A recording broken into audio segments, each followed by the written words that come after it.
বং explorer চ্যানেলে তোমাদের স্বাগত। চুপচাপ ভালোবাসা গল্পের পর্ব 5 নিয়ে আজকে চলে এসেছি তোমাদের কাছে। চলো দেরি না করে শুরু করি আজকের গল্প।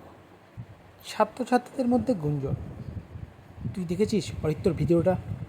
রিয়া ওকে ব্ল্যাকমেল করছিল। মেঘলা কি সব জানতো? অরিত্র ক্লাসে ঢুকতেই সবাই চুপ।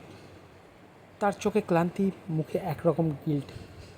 সে জানে সত্য প্রকাশ হয়ে গেছে, কিন্তু মেঘলার সঙ্গে সম্পর্কটা কি টিকে থাকবে? মেঘলাও ভিডিওটা দেখে। অরিত্র কনফেশন, রিয়ার ম্যানিপুলেশন সবই স্পষ্ট তার কাছে। তবু তার চোখে জল। সে ভাবে সত্য জানলাম, কিন্তু বিশ্বাস কি ফিরবে?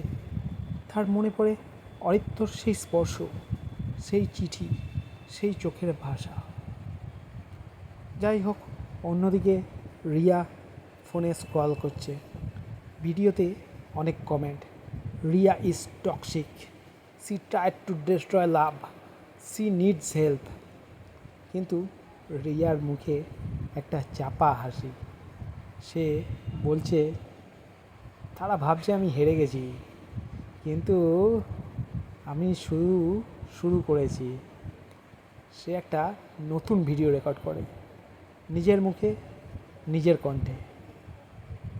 আমি যা করেছি সেটা আমার সত্য, অরিত্র যা করেছে সেটা তার মুখোশ, আমি তার মুখোশ ছিঁড়ে দিয়েছি।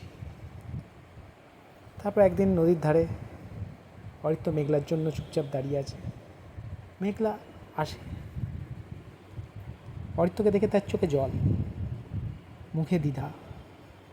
সে বলে, আমি সব দেখেছি, সব শুনেছি, কিন্তু আমি জানি না আমি তোমাকে আবার বিশ্বাস করতে পারবো কি না।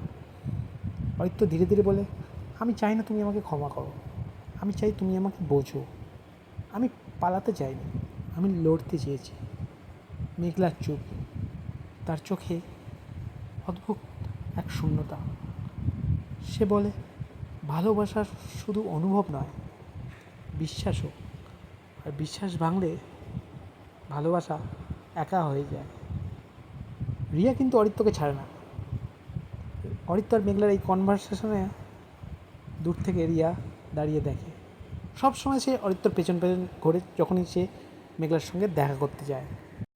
অরিত্র আর মেঘলার এই কথাগুলো শুনে রিয়ার চোখে অদ্ভুত এক তৃপ্তি। সে চুপিসারে বলতে থাকে, ভালোবাসা ভাঙতে নয়, ভাঙা ভালোবাসা দেখতে ভালো লাগে। তো পর্ব 5 এখানেই শেষ করছি। পরবর্তী পর্ব নিয়ে আসছি। ভালো লাগলে অবশ্যই লাইক করো।